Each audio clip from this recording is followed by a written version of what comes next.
Dr. Mark Changizi here with your Science Moment. Today I'm going to talk about the origins of language and just give you a glimpse of the kinds of research that I've been involved in. In my most recent Science Moment, or a recent one, I talked about the origins of writing and just a hint into that, and seeing these 4 different kinds of configurations with 2 T's within them, 2 T junctions, and showing how one of those was super rare in nature. It just doesn't happen when there's objects in front of objects. And it's exactly that one that you just never find in writing systems across humankind.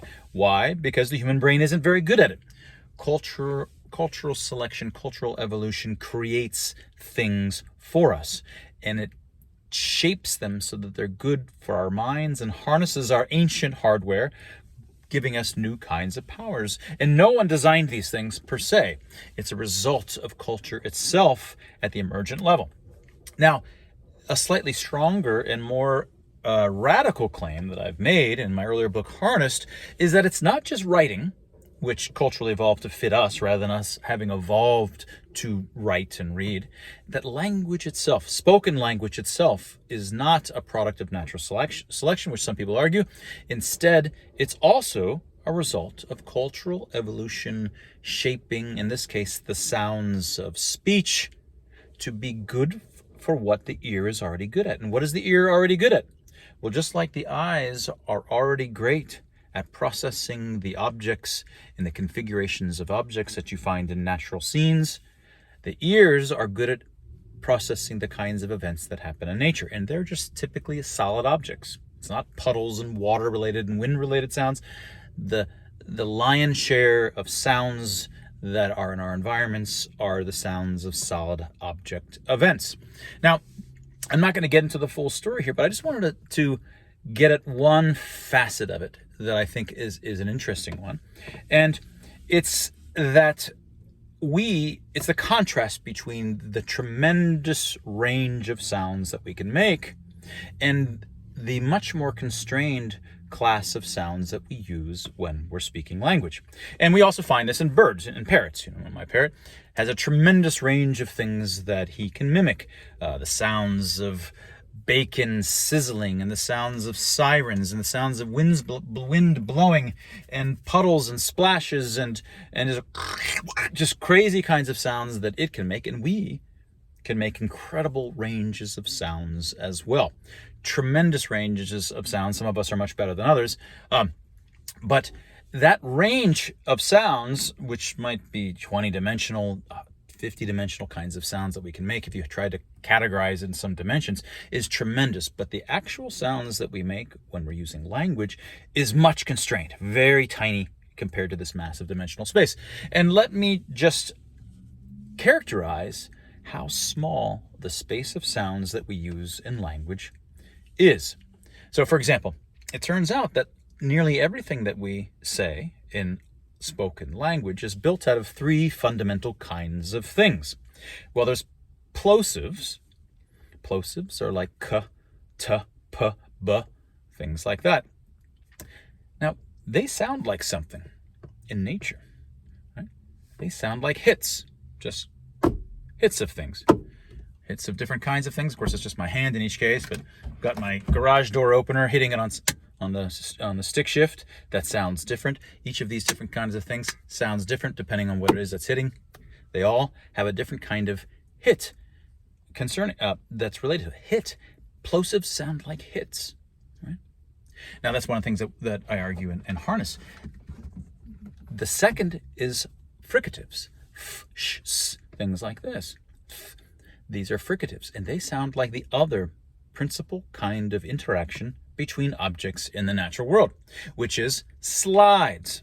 That is, you can hit something, but you can also slide. All right, so that's just the sound of my beard, or you can have the sound of that's on some of the interior of the car here. Slides are the second principal way of 2 ways that 2 objects that can interact. They can either hit or they can slide against one another. Right? And there's the third fundamental kind of sound that happens among solid objects in terms of the three most basic categories of sounds, and that's whether it hits or whether it slides, the objects vibrate. Right? You could tell whether or not it was my finger hitting the steering wheel or hitting the stick shift. They sounded different because the stick shift vibrates differently than the steering wheel. Totally different than this, right? These are different. These vibrate differently. All of these things vibrate differently. You can tell whether it's a coffee mug or a person's head or a steering wheel or many different kinds of things in your environment. You know what they are on the basis of the way that it rings. That gives you information about what object that it is. And rings sound like what we call vowels or sonorants more generally. Vowels, A, E, I, O, U, but also sonorants like W and Y and R. A lot of these things which are sometimes they're changing their form as you say them, but are still, they all have the same fundamental nature in that they sound like rings. Right? Now, it's not just that, and there's in Harnessed, and I go through many dozens of the kinds of structures that you find amongst solid object events, showing how they occur in actual languages, how the peculiar pattern of the grammar of solid object events happen in the way that phonemes combine to make words across languages. But here I just want to focus back on, and before I get back to the mouth and the kinds of sounds that it makes, it's not just that we have hits, slides, and rings, but it's always the case that it's a hit followed by a ring and a slide followed by a ring. That is, you don't get a hit without a ring after it typically. I mean, it's possible. There's some more stuff there that I won't talk about here, but roughly speaking, the main structure of the nature of solid objects is that they hit or slide followed by a ring. And that's exactly what a syllable is. A syllable just is ba or fa. It's a plosive followed by a sonorant, or a fricative followed by a sonorant. Those are just the basic fundamental structures of what solid physical objects sound like when they're involved in hits or slides. Now, back to the mouth. Our mouths are wind devices. Right? We make tremendous variations in the kinds of sounds that we can make, from sizzling to water to wind, and all these different kinds of sounds that we can make, and we do it with wind mechanisms in our mouth.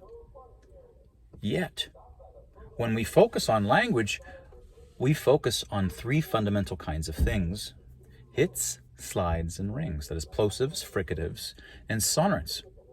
Those are the fundamental sounds of solid objects. So you could say, well, that's just because our mouths are solid objects, and so of course we're making solid object sounds. No. Yes, of course, our mouths are made of solid objects, but we're not making sounds via the interactions of solid objects. It's not as if our teeth are banging together, or our tongue is banging into our teeth, or our tongue is hitting the upper top of our mouth, banging and making hit sounds, or grinding to make slides. That's not what's happening.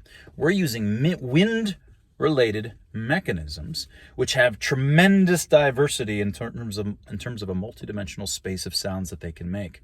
And we're using those wind mechanisms to focus for language on this highly constrained space of things that it's mimicking. We're using wind mechanisms to mimic solid object event sounds, focusing just on that tiny little manifold within this massive space. Why do you think we might be doing that? We're doing that because that's what the ear is good at processing. We focus our mouths on those sounds because the ear is good at processing solid object physical events most of all, not all of these massive ranges of sounds that sometimes occur here and there. The main thing that drives the structure of our auditory recognition system concerns the sound of solid objects, as well as other, human vocalizations, which is another whole issue. And so the sounds of speech harnessed that.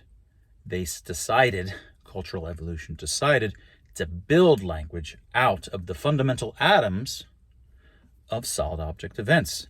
And it said, we only need this tiny bit of the mouth's capability of making sounds, just the manifold that happens to sound like the atoms of solid object physical events, namely hits, slides, and then either which of those happens, the ring that happens after the fact. And that was your science moment. If you're interested in things like this, on the origins of what it is to be human, on the origins of music, on the origins of language, on the origins of writing, you will like my earlier book, Harnessed, and get yourself a copy of Dr. Tim Barber and my new book, Expressly Human, on the origins of emotional expressions. That was your science moment.